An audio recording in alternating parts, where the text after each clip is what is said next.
What's going on, guys? Welcome to Rants Red Talk, where we discuss the topics that you send through to me on Twitter. And this week, we're going to do it slightly differently because obviously I didn't do a match review against Tottenham. I was actually filming with my brother. So I watched the game with my brother. We were filming, doing some branded work for a betting company that will be out during the course of the season. So I was out all day, didn't get to film a match review, but I did watch the full game, and I was pretty happy with what I saw. First half, I thought we were by far the better team.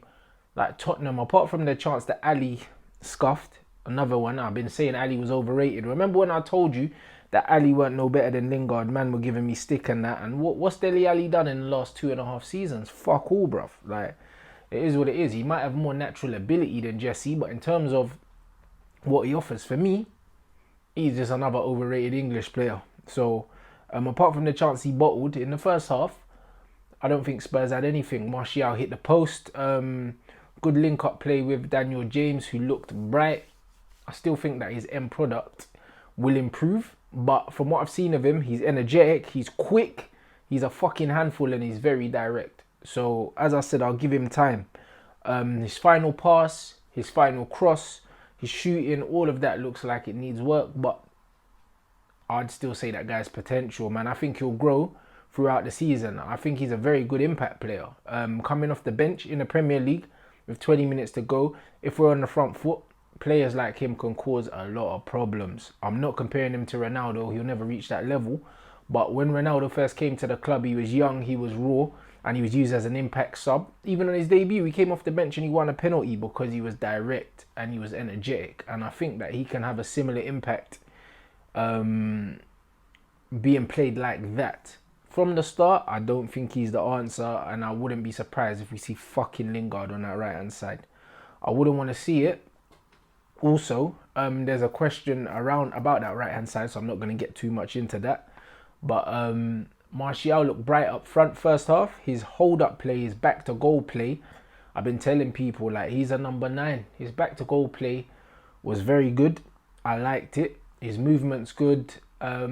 His pressing has improved. Obviously, that's something that Ollie has got onto him about improving, and you're seeing that his work rate off the ball is improving little by little. And generally, the double pivot of Pogba and McTominay looked very good. The ball retention's good.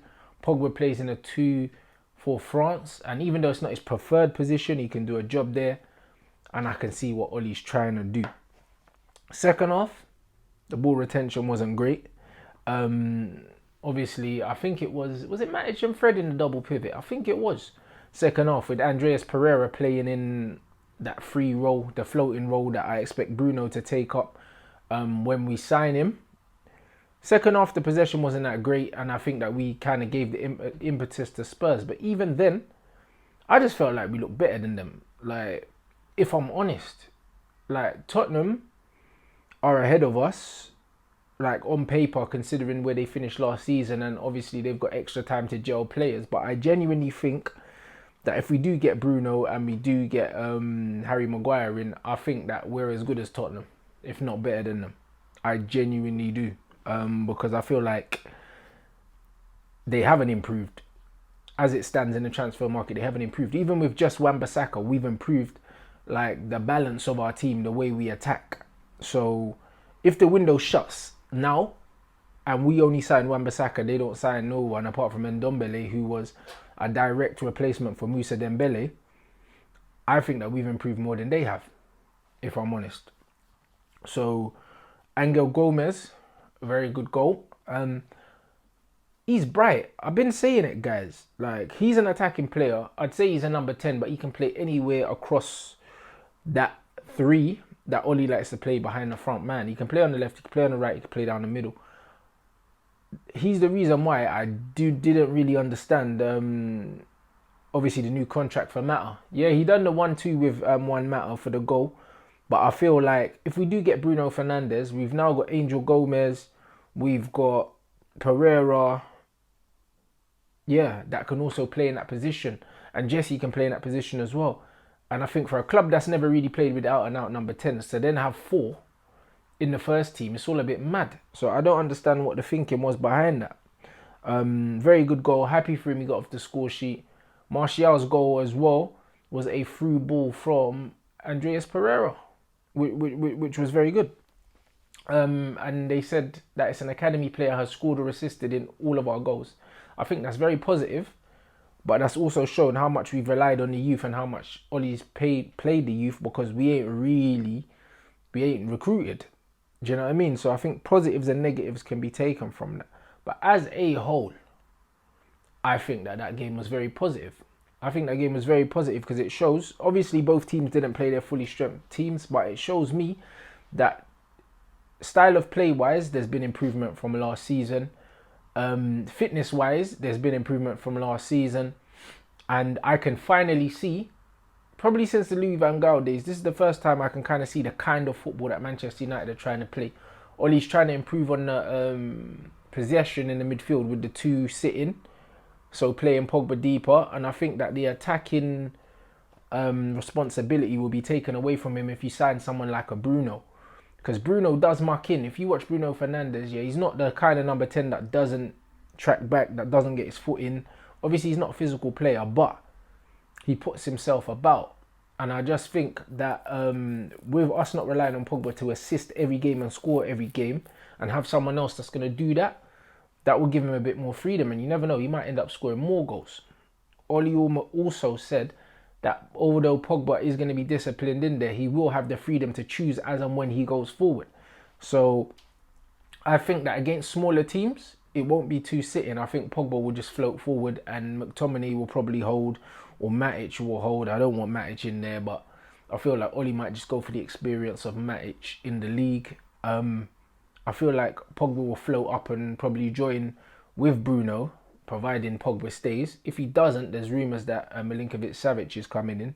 Not really sure. But I think that if it's Milinkovic-Savic instead of Pogba, I think he'll be expected to do the same thing, to float and join up with Bruno. So overall, I was happy with the game. I was happy with the performance. You could see the considerable drop-off in quality between the first half and the second half. But we've won all our games. We've only conceded 1 goal in pre-season so far. And that's more than a lot of other teams can say about their pre-season. As you lot can see, I was trolling on Twitter as well, at Rants and Bants on Twitter and Instagram. Obviously, sometimes it's nice to just dangle a carrot out for them pagans, man, because the people doing a lot of talking and that. Like, when I was at the thing, filming for the betting company, loads of man saying, yeah, we're going to win the league next year. This, that, and the other, we're going to win everything. These times, you can't even win a pre-season friendly, bruv.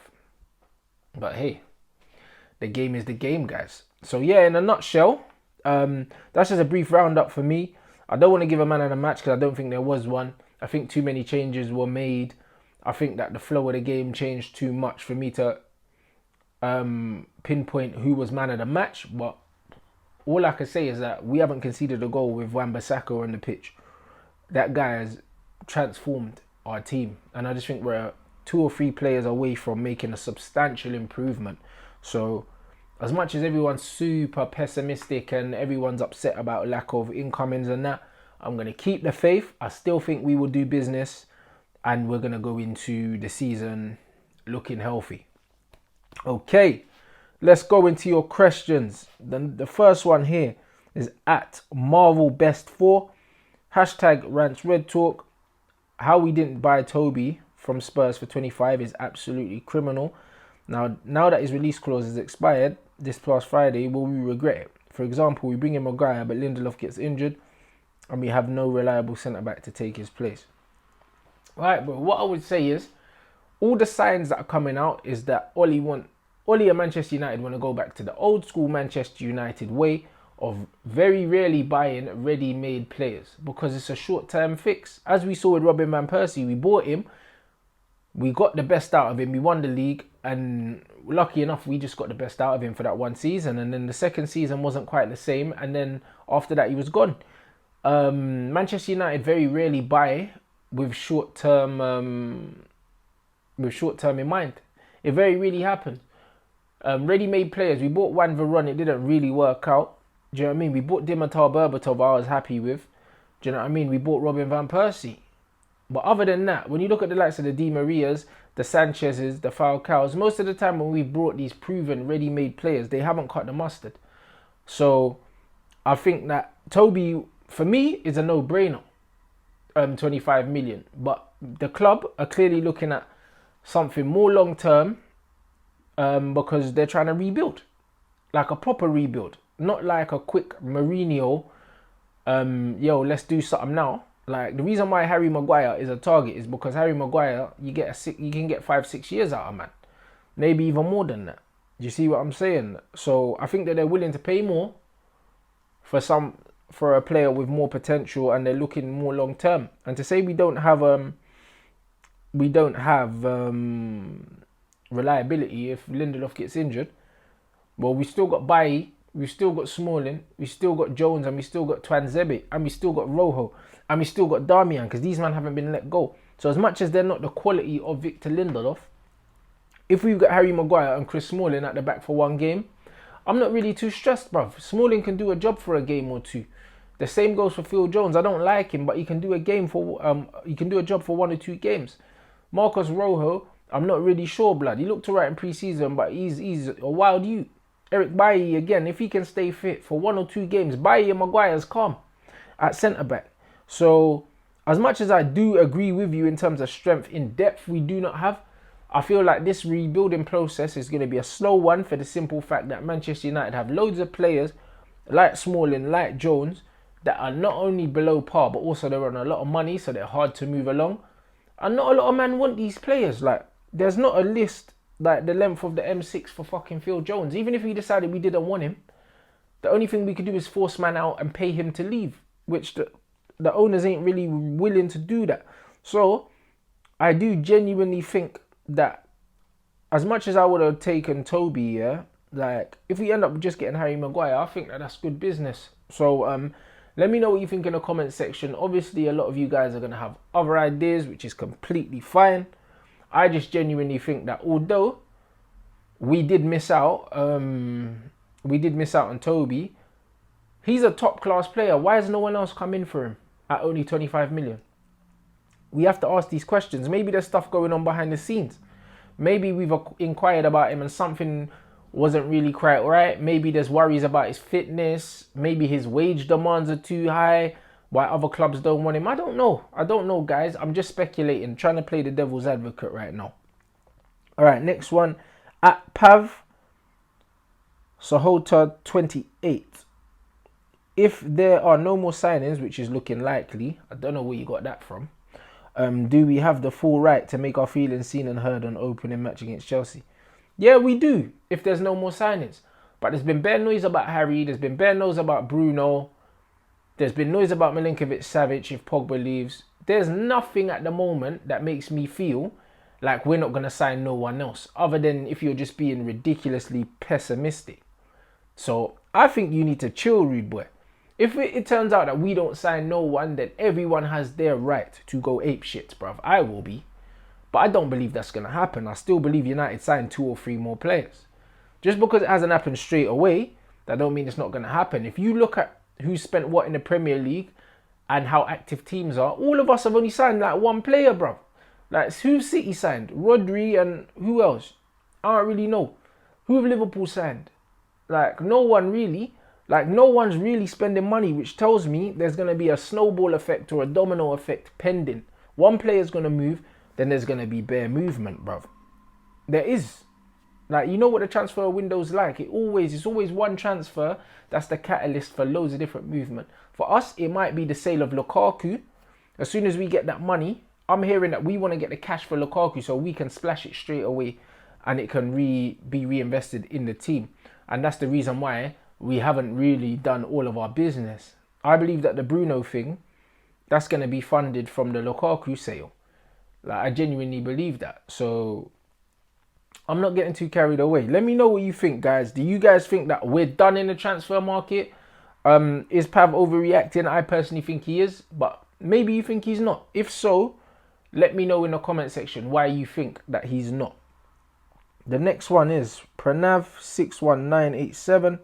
Are the board hesitating to give Oli money to spend because of the terrible run of form the team since of the team since he was appointed as permanent manager. 7 losses in 9 games.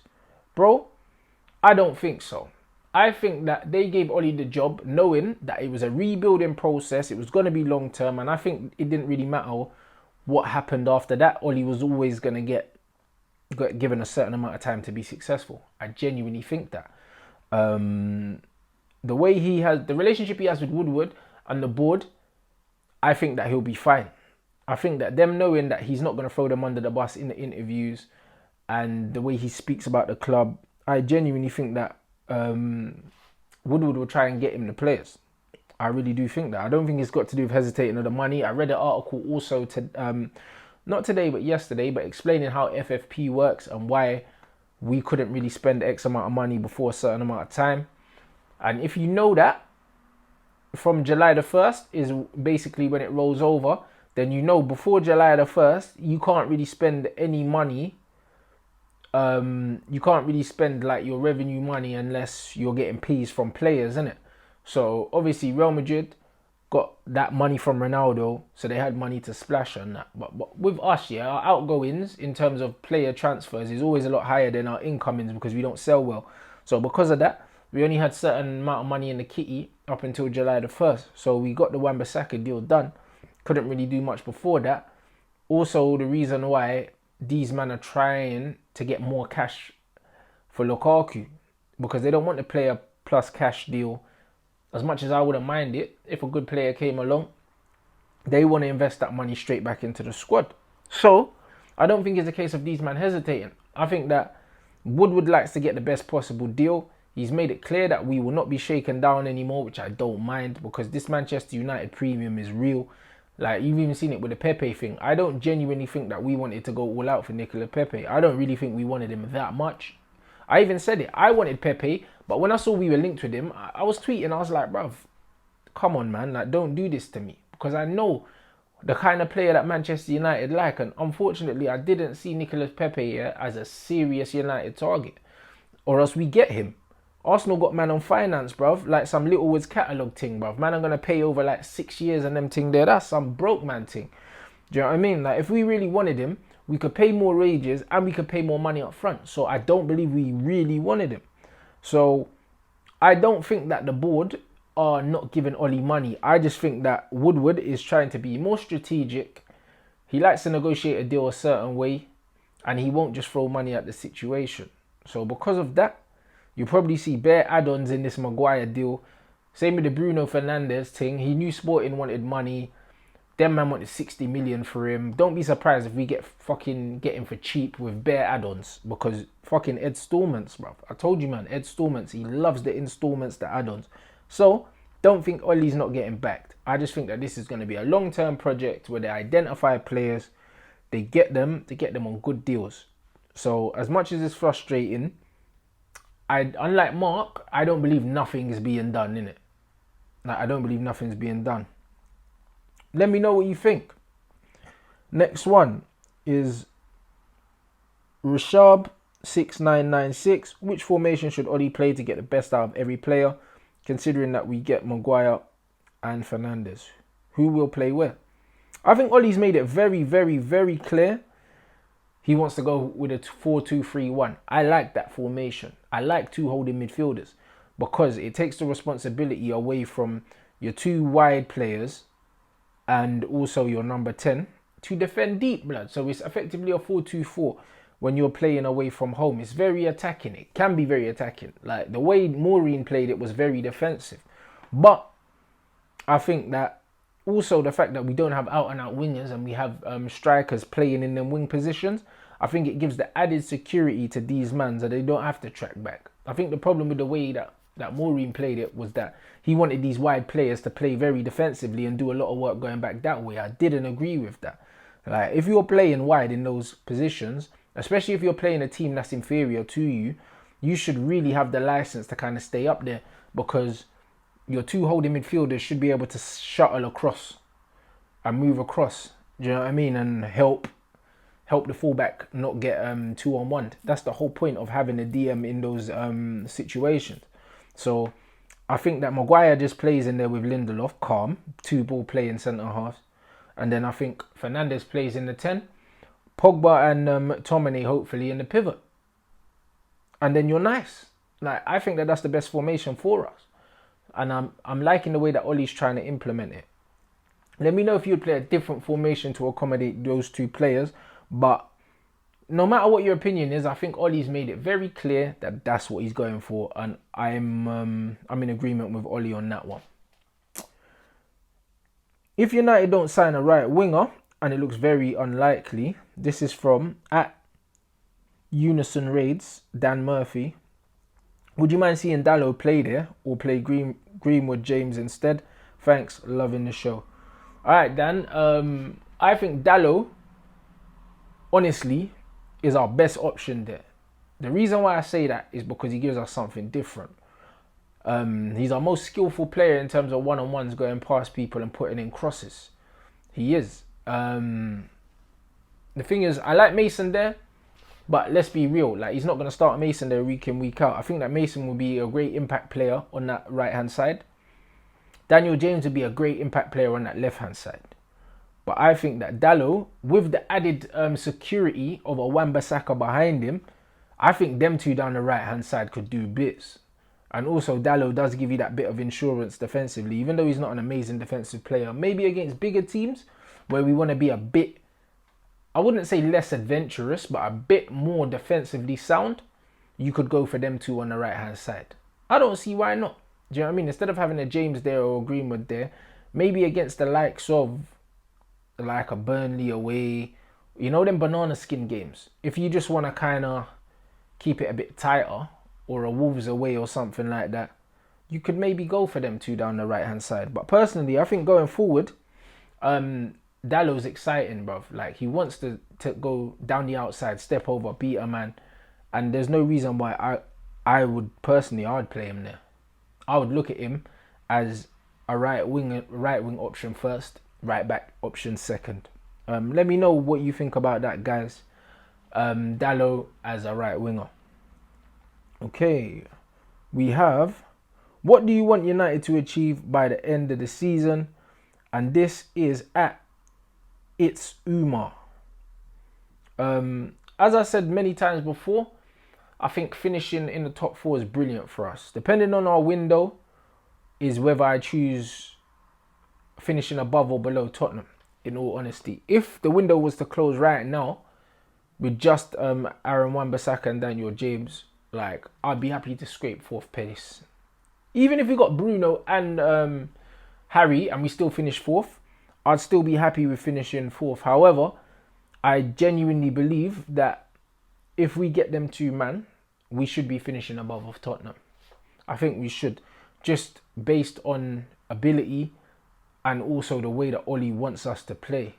I think once the players are fitter, I think that we can see him implement his way of playing football a lot sooner. And I don't know. I just don't want guys to get carried away. We have to look at it this way. I always said it's a 3-year plan with Ollie, yeah? Like, this season, we stabilise and we solidify like ourselves as a top 4 team. Next season, with Champions League football, we go out and we look at the likes of the Jadon Sanchos and that. We bring in a bit more quality and we spend a bit more money to kind of close the gap between just finishing in the top 4 and competing for the league. And then in the 3rd season, we actually start to try and compete for the league. We have to be honest now. Like, we're not competing for the Premier League level team, bro. Like, we're not right now. We are at present, I believe we're a top 4 team. Obviously, we didn't finish in the top 4 last season, but that came down to some disappointing results at the end of the season. We definitely should have. When you look at the form that Ollie had at the beginning, we threw it away in the end. And it was a few silly games that we missed out on the top 4. So take that away. I think we're a top 4 team. I think that this season we need to solidify our place in the top 4. Anyone that wants more than that is unrealistic. Yes, a trophy would be nice. But at the end of the day, if someone offered me finishing 3rd next season and no trophy, I'd take that over a trophy and not finishing in the top 4 all day. I think it's imperative that we get Champions League football, whether we have to win the fucking Europa League next season to do it, or we finish in the top 4. Better yet, If we can finish 4th and win the Europa League, I'll take that shit. The bottom line is, we need to be going into the transfer market in the summer with Champions League football. That changes the whole landscape of our future. If we don't make Champions League this at the end of this coming season, then it's another year. Then we have to push our plans back another year.